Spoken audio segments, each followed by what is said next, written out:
हरिओम प्रिय दर्शकों, यदि आपकी कन्या राशि या कन्या लग्न है तो इस वीडियो को बहुत ध्यान से देखिएगा, समझिएगा। इस वीडियो में हम समझने वाले हैं कि 21 जनवरी 2025 से जो ग्रह स्थिति यानी कि मंगल के स्थिति में परिवर्तन होने वाला है, इसका प्रभाव हमें क्या मिलेगा, सब कुछ हम विस्तार से समझेंगे। उपाय भी जानेंगे, प्रभाव भी जानेंगे, ग्रह स्थिति भी जानेंगे, सभी कुछ विस्तार से डिटेल में हम जानेंगे।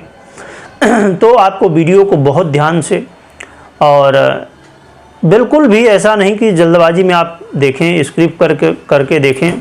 इस चक्कर में कोई भी जानकारी आपको मिल नहीं पाएगी। अधूरी जानकारी बहुत ज़्यादा खतरनाक होती है। समय ना हो, सेव कर लीजिए, बाद में देख लीजिए। चलिए सबसे पहले ग्रह स्थिति को समझते हैं। प्रिय दर्शकों, 21 जनवरी को मंगल महाराज आप जानते हैं कि अपनी स्थिति में परिवर्तन करेंगे, यानी कि ये अभी नीच अवस्था में हैं, यानी कि कर्क राशि में गोचर कर रहे हैं लंबे समय से और अभी लंबे समय के लिए।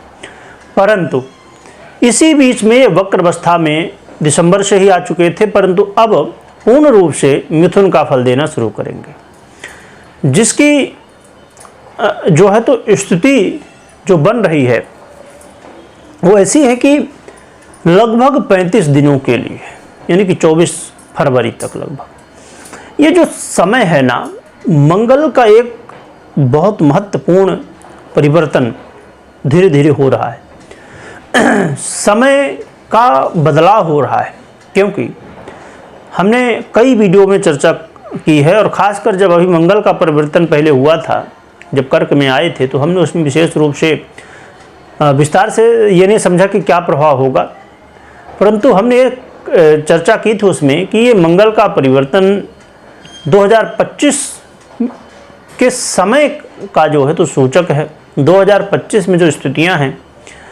तो उसका सूचक है, यानी कि कहा जाए कि 2025 में जो स्थितियां, अब वैसे तो इस विस्तार से हम इसमें चर्चा करें तो बहुत लंबी वीडियो होगी।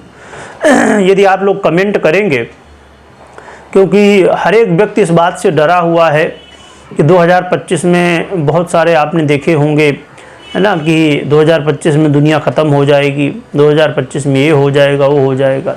क्या होगा, क्या नहीं होगा, इसकी भी हम चर्चा यदि आप लोग कमेंट करेंगे तो अलग से करेंगे, उसमें विस्तार से समझेंगे। जो कि मैंने बताया कि ये सूचक स्थिति, यानी कि समय सूचक है मंगल। अब आगे चल के शनि का भी परिवर्तन होगा, तभी स्थितियां जो है तो प्रभावित होंगी। चलिए अब मंगल की स्थिति को समझते हैं। तो लगभग ये 1 महीने के 35 दिन के लिए गोचर करेंगे और बुध से 2-4 दिन के लिए, यानी कि 21 से लेकर 24 तक दृष्ट होंगे और फिर उसके बाद किसी ग्रह से दृष्ट नहीं रहेंगे, ना तो युत रहेंगे। यहाँ पर एक चीज़ बहुत ध्यान देने की बात हुआ करती है, जो कि कुछ दर्शक इस चक्कर में रहते कि भैया हमको ये ग्रह स्थिति मत बताओ, बस बताओ होना क्या है। पर यह समझने की बात है, जब आप जड़ ही नहीं चाहिए आपको वृक्ष की, तो फिर फल कहाँ से लगेंगे। भैया जड़ ही नहीं है, बीज ही नहीं है, तो वृक्ष कहाँ से होगा, फल कहाँ से। अब देखिए मंगल क्या है, इस समय आपके आय भाव में गोचर कर रहे हैं और अब जब फल दे रहे होंगे तो मिथुन का देंगे, यानी कि आपके 10वें भाव का फल देंगे और आपके 8वें भाव और साथ में 3य भाव के अधिपति हैं। कारक ग्रह नहीं है आपके, अकारक ग्रह हैं और साथ में 8वें भाव के अधिपति है ना, मार्केश भी हैं। इसलिए इसे समझना बहुत जरूरी है। इसके अलावा बुध के, है ना, परम शत्रु, इसलिए इसे बहुत समझना जरूरी है डिटेल में। यहाँ पर प्रिय दर्शकों क्या होगा ये समझते हैं। डरने की आवश्यकता बिल्कुल भी नहीं है, आगे हम समझेंगे। आपको थोड़ा अपने कार्य क्षेत्र को लेके, आप जॉब कर रहे हैं, जो भी काम कर रहे हैं, तो थोड़ी सी ज़रूरी है कि सावधानी बरतें। लड़ाई झगड़ा वो नहीं कर रहा, मैं भी नहीं करूँगा, वो ऐसा कर रहा है, मैं भी क्यों करूँ, मतलब इस चक्कर में पड़ना नहीं है। आपको अपने काम से मतलब है, आप अपनी जिम्मेदारी निभाइए। आप जैसा करेंगे वैसा फल मिलेगा, दूसरा जो जैसा करेगा वैसा फल मिलेगा। दूसरे के चक्कर में अपना जो है तो समय, अपना काम डिस्टर्ब नहीं करना है। इसके अलावा आपको ये भी ध्यान में रखना है कि पिता के साथ अनबन की स्थिति ना बने। साथ में मध्य का समय होगा, लगभग खासकर फरवरी से 1 फरवरी से हम ले सकते हैं 20 फरवरी का समय। इस समय विशेष रूप से ध्यान रखना है। और इसके अलावा आपको ये भी ध्यान रखना है कि प्रॉपर्टी से संबंधित यदि कोई काम कर रहे हो वहाँ पर सावधानी। आय तो होगी, किसी न किसी तरह लाभ है तो मिलेगा आय का, परंतु वो फिर व्यय भी ना हो जाए, ये भी ध्यान रखना है। कहीं स्वास्थ्य का जो है तो ऊपर नीचे हो जाना, ये अन्य स्थितियाँ ना बनने पाए, है ना। तो अपने स्वास्थ्य का भी ध्यान रखिए। यात्रा कर रहे हैं वहाँ पर थोड़ा सा ध्यान रखिए, यात्रा करते समय, गाड़ी वाहन चलाते समय। प्रिय दर्शकों, इस बात का ध्यान भी रखना है कि समझ लीजिए कोई ऐसा आप काम कर रहे हैं जिसमें ज़रूरत है किसी की सलाह लेना है, ठीक है लीजिए, परंतु ऐसा नहीं कि बस आंख मूंद लो भैया। सामने वाले ने जिस कोई भी व्यक्ति है जिसने भी कहा जैसा कह दिया बस वैसा कर लो, ऐसा नहीं करना है। आपको अपने दिमाग को थोड़ा सा यूज करना है और क्या सही है सामने वाले ने कहा क्या नहीं वो भी समझना है।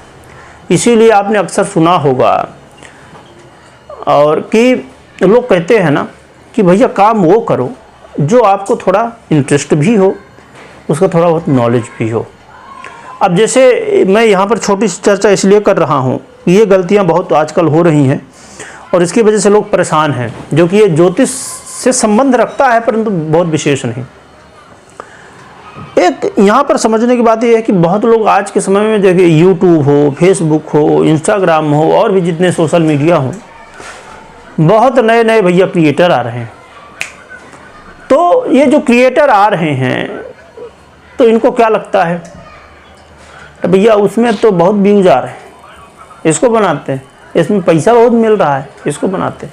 बिल्कुल सही बात, भाई पैसा कमाने के लिए ही लोग आ रहे हैं, कमाओ बनाओ, परंतु जीवन में ये आप गांठ बांध लो, क्योंकि इस चैनल से बहुत सारे ऐसे भी लोग होंगे जो जुड़े होंगे, क्रिएटर होंगे,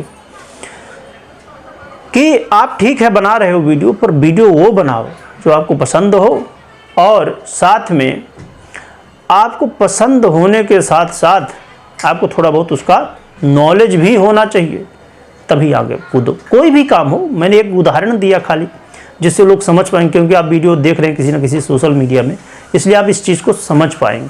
क्योंकि हर दिन आप यूट्यूब का एग्जाम्पल यदि लो, कितने सारे नए लोग आते हैं पर सफल सब नहीं होते। और ये खाली यूट्यूब का नहीं, किसी सोशल मीडिया प्लेटफॉर्म का रिजल्ट नहीं होता। हर एक काम में, जीवन में जो भी आप उठा के देख लीजिए, हर एक इंडस्ट्री में यही है, पर लोग कहाँ समझते हैं, इसलिए समझने की आवश्यकता है। और मंगल का ये जो प्रभाव है, कहीं ना कहीं देखा जाए तो ये भी समझने की बात है आपको कि सोशल मीडिया से जो लोग जुड़े हैं उन्हें भी ये प्रभावित करेगा। इसलिए मैंने इसका उदाहरण लिया है। यदि सोशल मीडिया में जुड़े हैं, धैर्य रखिए। इसमें एक गलती होगी आपसे छोटी सी, उसकी वजह से प्रॉब्लम होंगी, तो धैर्य रखिएगा। अभी मंगल लंबे समय के लिए हैं अभी इसी में, है ना, कर्क में।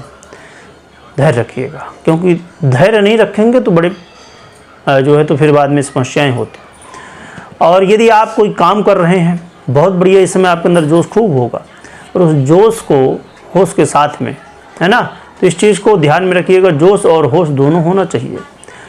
साथ में भाई बंधुओं के साथ वाद विवाद अनबन की स्थिति ना बनने पाए, प्रेम से रहिए, इस बात का भी थोड़ा सा धैर्य रखिए, ध्यान रखिए। और इसके अलावा मंगल का एक जरूर यहाँ पर बहुत बड़ा बेनिफिट है कि कुछ लोगों के लिए ये अचानक आपके जीवन में ग्रोथ भी देगा मंगल, क्योंकि जोश की वृद्धि भी करवाएंगे, आय भाव में भी जो है तो कर्क का भी फल देंगे थोड़ा, और यहाँ पर कर्म भी देंगे। तो यदि आपके मंगल अच्छी स्थिति में है तब तो समझ लीजिए कि बड़ा मौका मिल जाए। पर मैक्सिमम यदि हम कैलकुलेशन देखें तो बहुत श्रेष्ठ नहीं कहा जाएगा मंगल का परिवर्तन कन्या वालों के लिए। अब आइए हम जानते हैं उपाय, पर उससे पहले मैं बता दूं हमेशा की तरह जो नए दर्शक उनके लिए, यदि आप कोई भी निर्णय ले रहे हैं तो सबसे पहले अपनी पर्सनल जन्म कुंडली को अवश्य चेक कराएं, उसके बाद ही आप देखें इस चीज़ का, सोचें कोई भी निर्णय लें। उपाय के लिए देखा जाए तो उपाय में जो है तो आपको नित्य प्रति हनुमान जी की आराधना करनी चाहिए, इससे ही कल्याण होने वाला है। वीडियो देखने के लिए बहुत बहुत धन्यवाद।